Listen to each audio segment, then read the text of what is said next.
Students, कैसे हैं आप सब।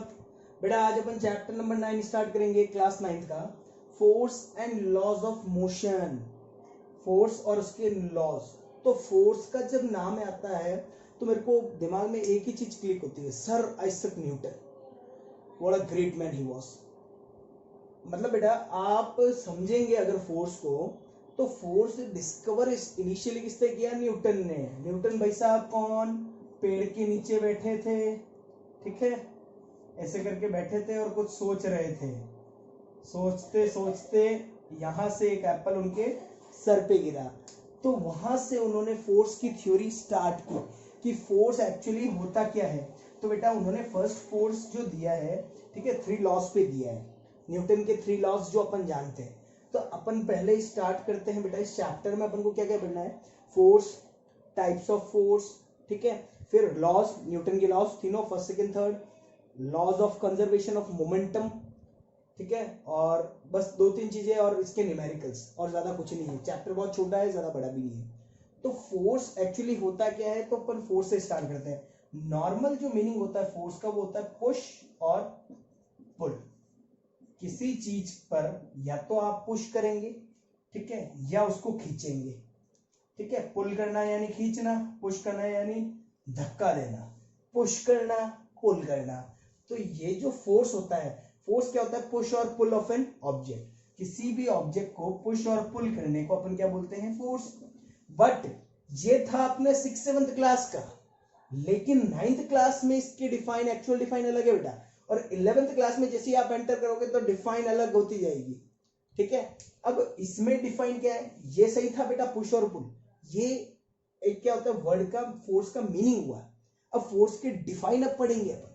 ये तो मीनिंग था, फोर्स की डिफाइन क्या होती है बेटा? तो फोर्स क्या होता है? व्हेन फोर्स बेटा होता है product of mass and acceleration.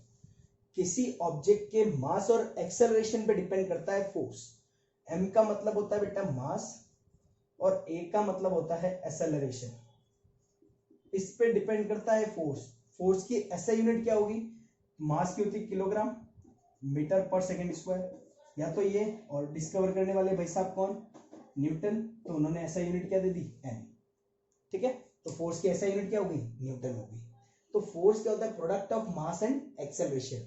इस साल आपको ये डिफाइन देखनी पड़ेगी बेटा। Product of mass and acceleration is known as force, clear. और इसकी ऐसा यूनिट क्या होती है? न्यूटन होती है, और इसका फॉर्मूला है F = ma, क्लियर। अब आगे बढ़ते हैं टाइप्स ऑफ फोर्स। तो फोर्स कितने टाइप्स का होता है? तो जनरली बेटा फोर्स जो होता है वो 2 टाइप का होता है, बैलेंस्ड और अनबैलेंस्ड, ठीक है। बैलेंस्ड फोर्स और अनबैलेंस्ड फोर्स। बैलेंस का मतलब ये नहीं है कि भाई रस्सी पे चलना यूं यूं करते करते, वो नहीं है balance force, clear. Balance force ये होता है कि कोई अगर ऑब्जेक्ट है, ठीक है, अगर उस पे दोनों एंड से सेम फोर्स लगता है, ठीक है, मतलब जैसे यहां से अगर 50 न्यूटन लग रहा है तो यहां से भी अगर 50 न्यूटन लगता है, तो क्या ये ऑब्जेक्ट हिलेगा? ऑब्वियस है नहीं हिलेगा। इसलिए कौन सा फोर्स हुआ? Balance force. अनबैलेंस क्या होगा? दोनों एंड से डिफरेंट फोर्स लगते हैं, एक 40 का लग गया, एक 45 का लग गया, तो वो ऑब्जेक्ट जिस तरफ 45 न्यूटन है उस तरफ वो जहां ले जाना चाहेगा उसको ले जा सकता है ऑब्जेक्ट को, क्योंकि वहां उस साइड फोर्स क्या है? ज्यादा है, क्लियर। तो अनबैलेंस और बैलेंस में ये डिफरेंस होता है। तो बैलेंस की डिफाइन क्या होती है? तो पहले अपन बैलेंस फोर्स को देख लेते हैं बेटा। बैलेंस फोर्स होता क्या है एक्चुअली?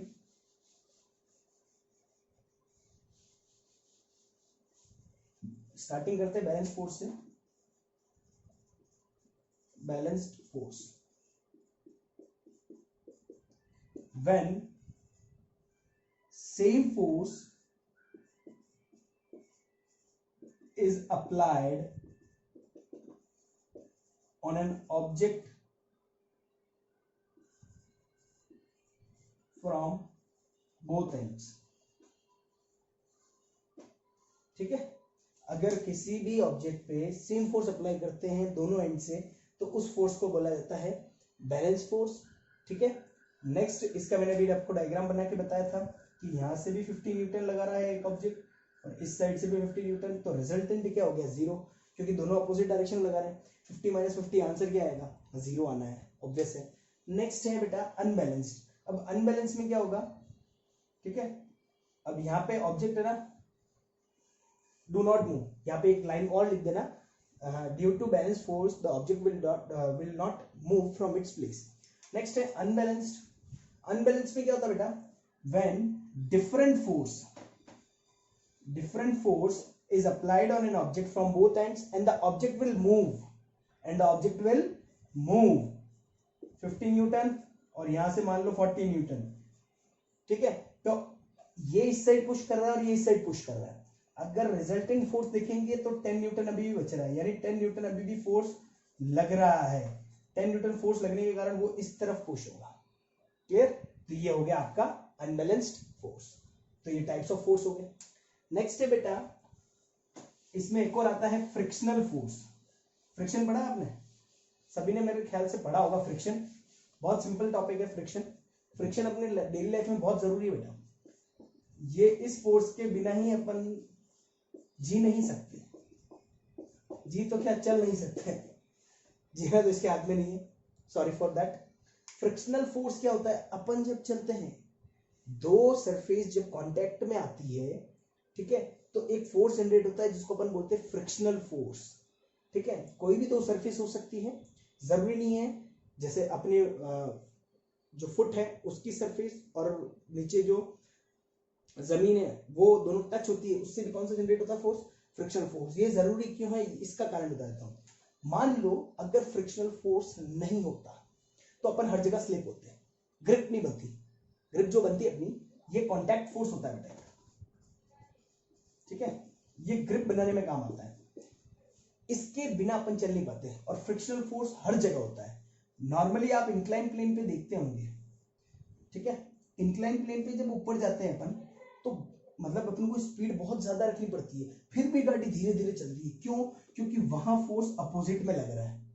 अपन आगे फोर्स लगा रहे हैं लेकिन वो पीछे भी तो अपोजिट डायरेक्शन में फोर्स दे रहा है, जिसके कारण अपनी जैसे अपन 50 न्यूटन आगे की तरफ फोर्स लगा रहे हैं, ये 40 न्यूटन लगा रहा है, तो जिसके कारण क्या हो रहा है, टोटल जो फोर्स लग रहा है वो कितना लग रहा है, 10 न्यूटन ही, और वो गाड़ी धीरे धीरे ऊपर जा रही है इसके कारण। ठीक है, लेकिन अब बच्चों का क्वेश्चन होता है कि सर जब अपन नीचे आते हैं तब ऐसा नहीं होता क्या? बेटा नीचे आते हैं तब भी अपोजिट फोर्स लगता है, लेकिन कम लगता है लेकिन कम लगता है, जिसके कारण अपनी स्पीड क्या हो जाती है, जैसे 40 न्यूटन थी, 40 40 80 होगी, बिना गाड़ी स्टार्ट करे हुए नीचे पहुंच जाते हैं। क्यों पहुंचते हैं? क्योंकि ये फ्रिक्शनल फोर्स यहाँ हेल्प कर लेता है, बट वो ग्रिप नहीं छोड़ने देता। ठीक है, अब इन फोर्स को अगर आप अपोज करोगे, तो आप गिर जाओगे। अब ये सिंपल चीज, ये फ्रिक्शनल फोर्स कहां से जनरेट हुआ? तो एक बच्चा है, ठीक है, इसमें एग्जांपल दे रखा आपके एनसीईआरटी में। बच्चा साइकिल चला रहा है भाई, चलाने दो, चला भाई, चला, उसने पेडल मारना बंद कर दिया, साइकिल चल रही है, अभी भी चल रही है, लेकिन कुछ देर बाद वो साइकिल रुक जाती है। तो क्यों भाई? ना तो बैलेंस फोर्स की बात हुई, ना अनबैलेंस की, तो ये तीसरा फोर्स कौन सा आया? ये है बेटा फ्रिक्शनल फोर्स। वो फ्रिक्शनल फोर्स के कारण उसकी स्पीड कम होती गई। अपोजिंग फोर्स तो लगी रहा है उसके ऊपर, अगर वो यूं जा रहा है तो उसके ऊपर अपोजिंग फोर्स तो लगी रहा है, जिसके कारण उसकी स्पीड कम होती गई, और एक टाइम ऐसा आया पूरी स्टॉप हो गई, क्योंकि आपने उतना फोर्स जनरेट ही नहीं किया। क्लियर? तो वो फोर्स जो होता है वो बेटा फ्रिक्शनल फोर्स होता है। Clear? The force between two contacted surface is known as frictional force. Clear? और इस फ्रिक्शनल फोर्स के कारण ही होता है। अब फ्रिक्शनल फोर्स को अपन रिड्यूस कर सकते हैं। How can we reduce? Lubricants. फर्श पे आप तेल गिरा दो, फिर चल के बताओगे? नहीं बता पाओगे। क्यों?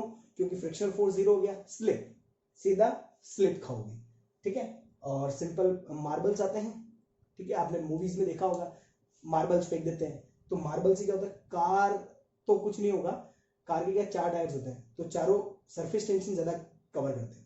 बट अगर बाइक की बात करें तो बाइक स्लिप खा सकती है। बाइक क्या खा जाती है? स्लिप खा जाती है, क्योंकि वो फ्रिक्शनल फोर्स वहां जनरेट नहीं होता, वहां बहुत कम हो जाता है फ्रिक्शनल फोर्स। क्लियर? वाटर में भी फ्रिक्शनल फोर्स कम होता है। क्लियर? वाटर में भी अपन जल्दी स्लिप खाते हैं। ठीक है, वाटर की अगर सरफेस होगी तो अपन स्लिप क्यों हो जाते हैं? क्योंकि फ्रिक्शनल फोर्स वहां बहुत कम होता है। क्लियर? तो ये फ्रिक्शनल फोर्स अपनी डेली लाइफ में बहुत इंपॉर्टेंट है अपने लिए। सोचो अगर फ्रिक्शनल फोर्स नहीं होता तो अपन सब स्लिप ही खा रहे होते अभी, कोरोना तो रह गया दूर, स्लिप खा रहे होते। क्लियर।